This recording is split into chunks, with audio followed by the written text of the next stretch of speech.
Alright, hey everyone. So, this video is going to be about fixing a Black & Decker mouse sander planer polisher. And it looks like this. Ta-da. So, little story about it. I bought this online because my original one that I had self-destructed in my daughter's I don't know how to say this. Basically, she broke it. It self-destructed in her presence. I guess is probably the best way to say it, because she doesn't know how it happened.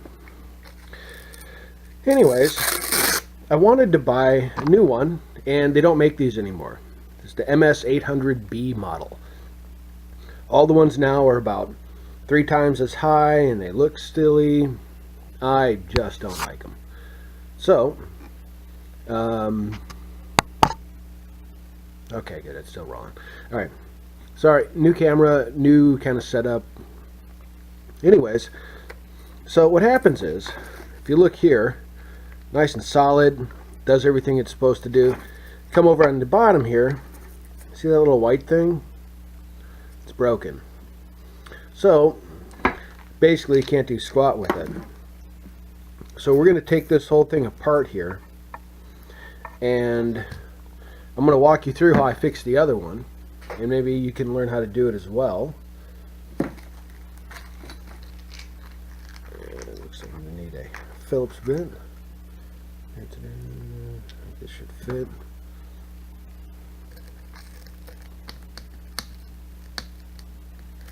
Maybe. Oh. Alright, I need to get another bit. Or a smaller screwdriver. One of the two. There we go. Nice little Harbor Freight cheapie. I like the ones when they make them where it's got the magnetic tip. I tell you, it makes everything so much easier in life. We'll walk through disassembly and I'll show you all the pieces that are doing, and then to fix it, it costs about, I think I spent about $2, and we're going to replace all of them. It's a little tricky, but not that impossible.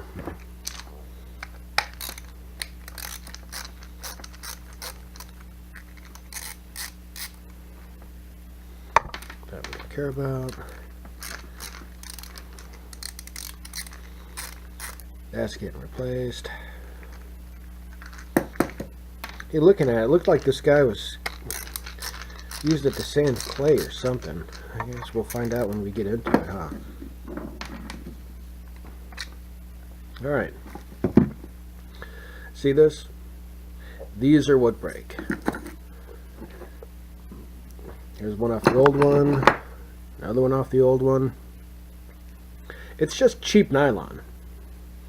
Right? It's got a rigid set here,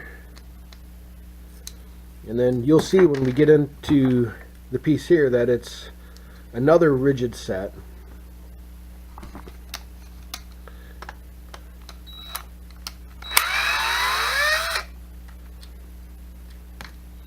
Keep those bad boys. You hear that snap? That's the warranty breaking. Alright. Oh, and these little bad boys up here on the top.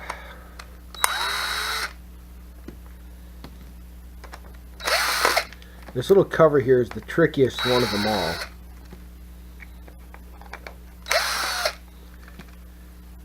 Because the way I fix it means that you're kind of putting this in blind.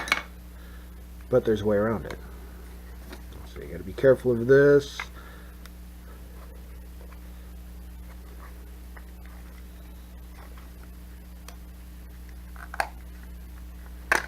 There we go. Ta-da. That's just a little switch cover. That's all that is. So this is what a good one looks like. Sits in there rigid, and it's just meant to, that's just going to move around. Well, You could probably 3D print one of these, but you're not going to find anything a good plastic that's going to hold it in. That's just a sad truth right there. So, garbage, garbage, garbage. And then we will hang on to these screws here because we're going to need them in a minute. There it is. Fourth. Alright. And here's the little one that's stuck in there. Alright. So, here's how we're going to fix this. For literally $2, you got these little parts. This here is 12 cents each. These are the 6x24 or 6x32, one of the two.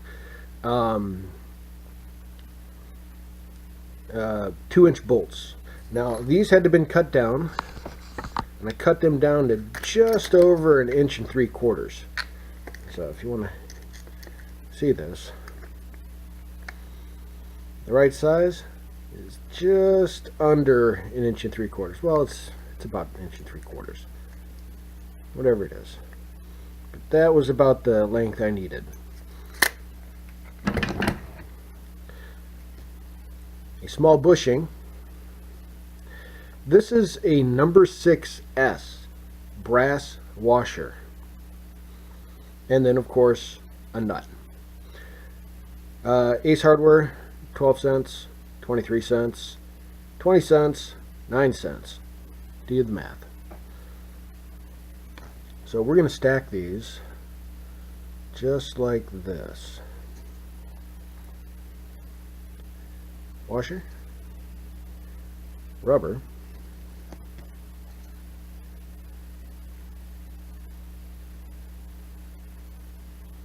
and screw.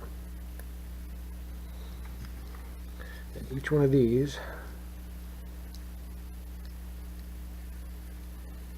is packed like that. And if you look, it's not in there exactly straight. This might be a liability. This may cause my entire plan to fail. But you gotta push that back in there. We want that underneath the bushing, not on top of it. There. So now it's going to sit just like that. See that? I don't know if it's working. Hold on. Yep. That entire stack is going to be just like that.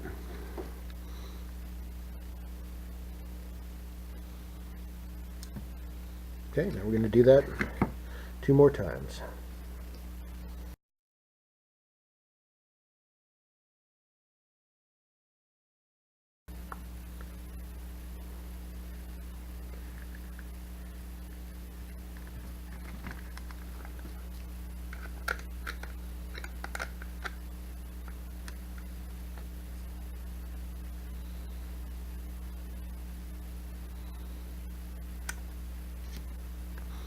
Okay.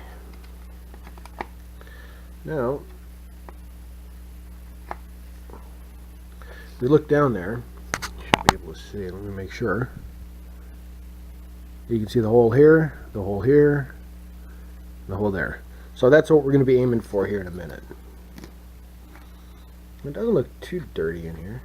A little bit of clay or something. Who knows? So, now to put this back, need our little switch.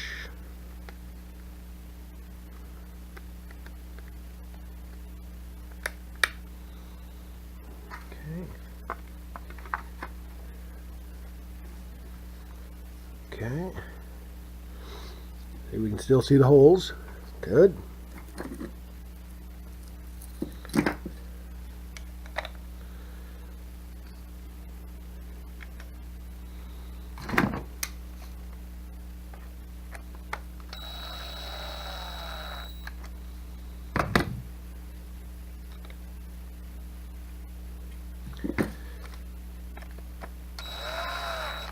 The first time I did this, I forgot to put this little huya on, so I had this all positioned on there, and it's all put in, and I put it all back together, and I found the one spare part. So, without being a cliche, making sure that I do it right the second time.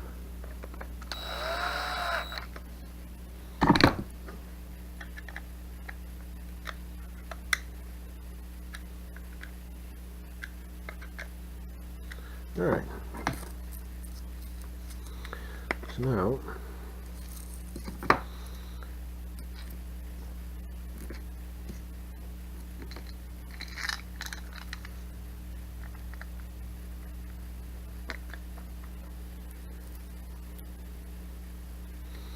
this is the hard part, because you kind of got to feel around.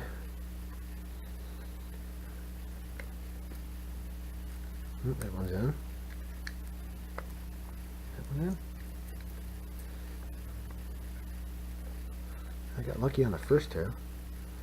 Let me just make sure. No, that doesn't feel right.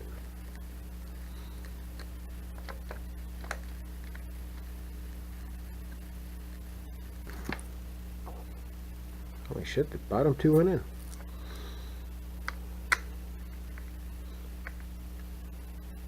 Okay, now I just got to figure out what's going on with this top one.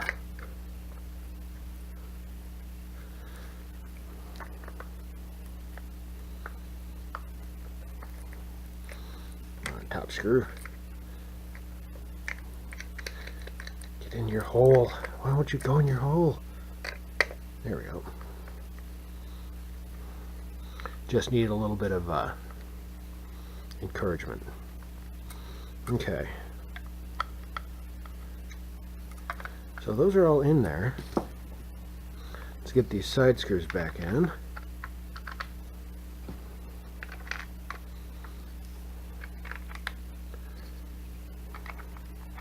You know, I'm surprised. I'm only going to require a little bit of editing on this.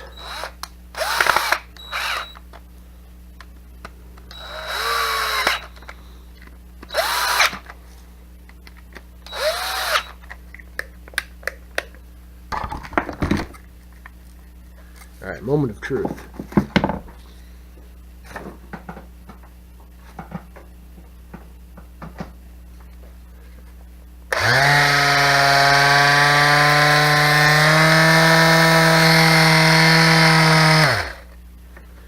Not bad. It's a little too tight here on the back side. I can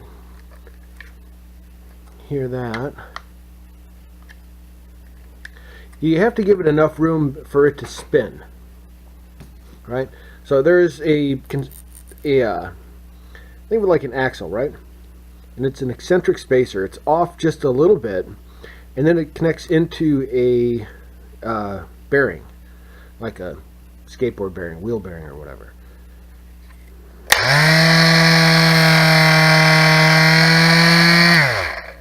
So it needs to be able to spin, and that's what it looks like it's doing. So if you ever end up with a broken mouse MS800B and that little nylon strut, whatever you want to call it, breaks or fails, and you just can't go out and buy another one of these things because they stopped making them, that's how you fix it. So, thanks for watching, guys. Appreciate you.